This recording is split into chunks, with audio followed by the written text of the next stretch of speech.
Всем привет! Совсем скоро мы уже увидим новую модель GoPro Hero 6. И пока это событие к нам потихонечку близится, я предлагаю сегодня вспомнить линейку моделей GoPro, которые уже насчитывают много-много лет, с чего все начиналось, как все появилось, какие модели были представлены и как они развивались. На фоне я попробую запустить одно из интересное видео как раз с участием GoPro, где несколькими камерами GoPro 3 и 4 были расположены на реактивном истребителе, и все это снимали. Думаю, для фона будет интересно. Камеры являются действительно профессиональным инструментом, которые могут снимать, да ладно, что там уже, снимают они хорошо, и можно делать действительно вот такие вот красивые видео, причем несколько камер стояли именно снаружи самолета и прекрасно себя чувствовали при всех нагрузках. Итак, начинаем. Значит, 2005 год. Появляется у нас первая камера серии, тогда еще она называлась не GoPro, а просто GP Hero, и была пленочной. Появилась она 13 апреля 2005 года. Я тут буду некоторых шпаргалочкой пользоваться, чтобы ничего не перепутать, постараться.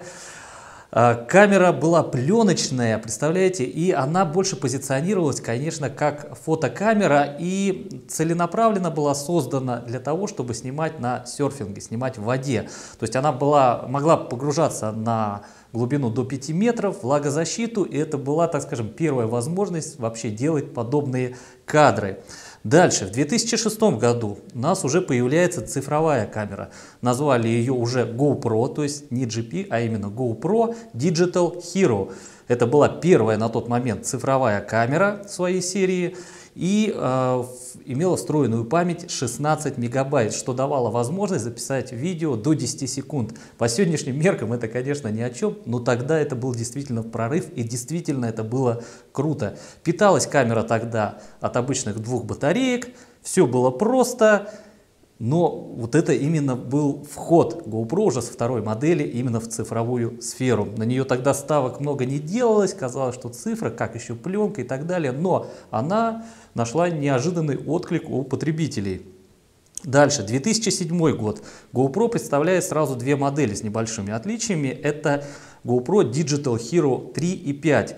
В Digital Hero 3 у нас появилась возможность установки карт памяти, то есть если до этого была только встроенная память, 10-секундное видео, здесь у нас появляется возможность установки карт памяти, немножко другая GoPro-шка, но именно SD формата, то есть тогда еще microSD-шек не было. Вторая камера, которая пятерка Digital Hero 5, отличалась только наличием сенсора на 5 мегапикселов. В принципе, модели были практически абсолютно, да не практически, абсолютно идентичны.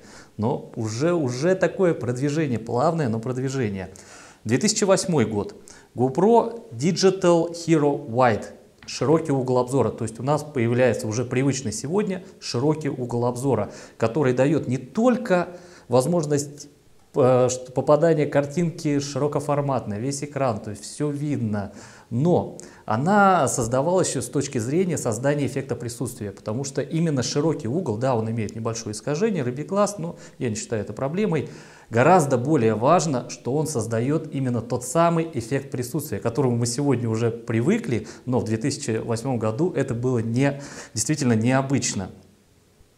Впервые предусматривается возможность установки камеры на разные штативы. То есть до этого мы камеру крепили, не мы тогда, у меня еще камеры еще не было, только на запястье было предусмотрено и использовалось в основном для съемок на воде серфинга.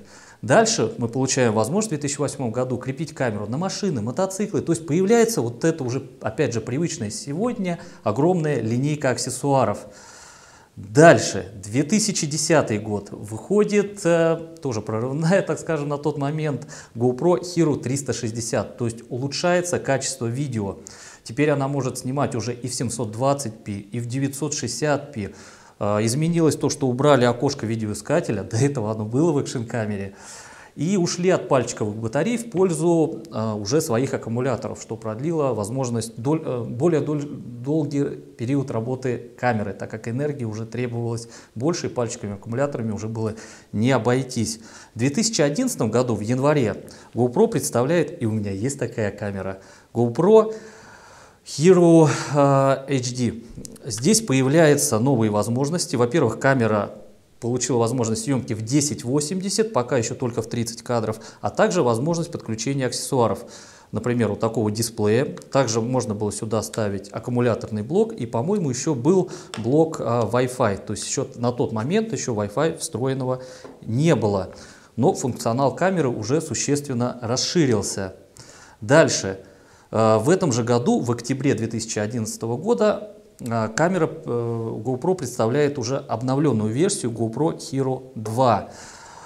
Камера получила новую, более мощную матрицу, то есть качество видео еще улучшилось. Появился HDMI выход, то есть возможность подключения к телевизору камеры напрямую. И, наверное, одним из самых важных нововведений в той камере был режим ProTune. То есть для этого, если камера использовалась только, надеюсь, правильно назвал, ну, лингвисты поправят, я думаю, использовалась только для спортивных съемок, ну, просто вот сняли и все, и показать, насколько мы круто там куда-то съездили и так далее, то вот этот профессиональный режим открылся для профессионалов, как бы это ни странно звучало, то есть при съемке в этом режиме мы могли дальше работать с видео, то есть картинка записывалась не проходя через процессор, а, так скажем, в чистом виде. И это открывало дополнительные возможности для видеомонтажа, для профессионального использования. Именно тогда камера начинает закрепляться уже в профессиональном секторе видеопроизводства, на чем и держится по сегодняшний день. Это, получается, одна из немногих камер, ну, Соньку еще теоретически можно в этом плане использовать, но GoPro именно становится профессиональной камерой, видео с которой можно использовать в действительно серьезной постобработке. Далее, 2012 год, GoPro Hero 3, то есть у нас уже пошла вот эта привычная нам сегодня хронология, GoPro 1, GoPro 2, GoPro 3. Трешка была, конечно, необычная, но я ее больше бы назвал такой переходной моделью. И появляется у нас уже три камеры: GoPro White Edition, Silver Edition и Black Edition. White Edition, она как бы не совсем зашла, но об этом чуть позже. Но, тем не менее, у нас здесь появляется уже встроенный Wi-Fi. Крепления, аксессуары, слава богу, на тот момент остались прежними, потому что их было выпущено уже довольно много, и прежними, в принципе, по сегодняшний день остаются. Также она получила возможность White Edition, более там узкий угол обзора, но вот с качеством там было картинки не все хорошо, поэтому ее, грубо говоря, недолго она продержалась, и не так много их, по-моему, было выпущено, довольно быстро ее выпилили. В Silver Edition это было фактически GoPro Hero 2, но в новом корпусе, то есть она была по функционалу полностью сопоставима с Hero 2. Black Edition, вот там появилась уже 4К. Урезанном виде, всего 15 кадров в секунду, но уже появилась так называемый режим повышенной детализации. Плюс на тот момент GoPro приняло решение докладывать в максимальную комплектацию GoPro 3 Black Edition пульт дистанционного управления, что позже, конечно, выпилили. Но, тем не менее, это было уже начало примерно привычных сегодняшний день нам камер GoPro. И далее, если это было представлено в 2012 году, на следующий год, в октябре аж 2013 года, GoPro принимает решение обновить эту серию, так скажем, улучшить, добавив значок плюс, Hero 3 плюс. И здесь мы уже получили немного больший аккумулятор, но это, наверное, несущественно. Самое главное, появилась в GoPro Silver возможность снимать 1080 60 кадров в секунду, то, что сегодня нам тоже является нормой, на тот момент было новинкой, очень существенной. Но из GoPro Silver Edition выпилили режим ProTune, то есть сделали ее такой более туристической версией. В Black Edition же, в принципе, больших изменений она не претерпела, но сохранился режим ProTune. И, ну что, они заявили, что она там вроде как немножко качественнее должна снимать за счет проработки матрицы, там добавлены были алгоритмы, но в принципе это осталось все та же GoPro 3 Black Edition. Пульт никуда не убрали, пульт у нас еще пока идет в комплекте. 2014 год. Вот этот год, наверное, для GoPro очень такой важный. GoPro выпускает Hero 4. По сегодняшний день я считаю, что это одна из лучших моделей вообще из всех линеек GoPro. Я думаю, даже шестерка это не поменяет. Эта камера до сих пор используется во многих сферах именно в профессиональной съемке.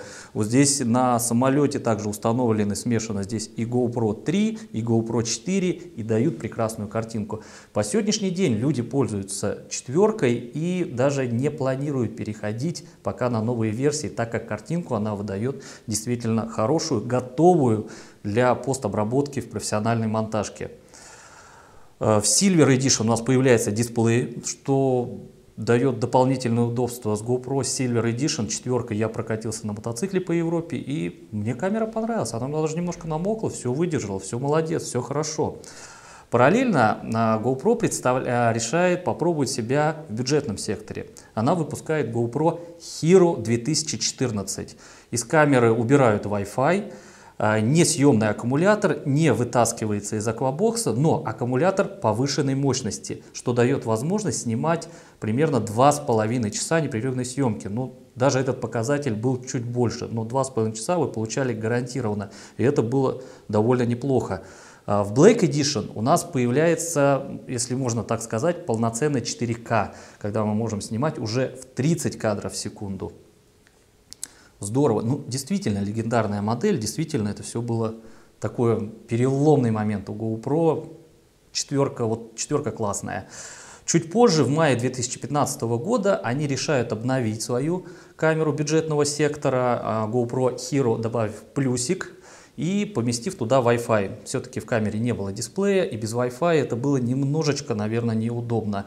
Еще через месяц они решают усилить еще больше эту камеру и добавляют встроенный LCD-дисплей, что, в принципе, на тот момент камеру делает очень интересной. Продолжительное время работы, аквабокс, защищенность, Wi-Fi, дисплей. Хорошее решение, хорошее, но не совсем было дешевое. На тот момент уже начинают появляться конкуренты с более дешевыми вариантами, но GoPro продолжает снимать качественную картинку.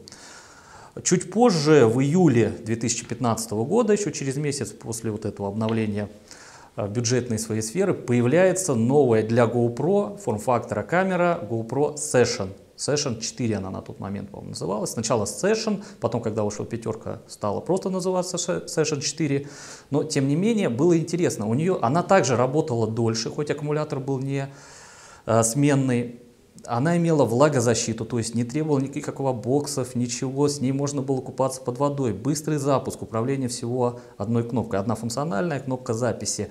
С такой камерой я тоже пообщался, поездил, поснимал. Камера была действительно удобная, хоть и имела, допустим, ряд таких ограничений. Дальше мы уже знаем привычную нам GoPro 5.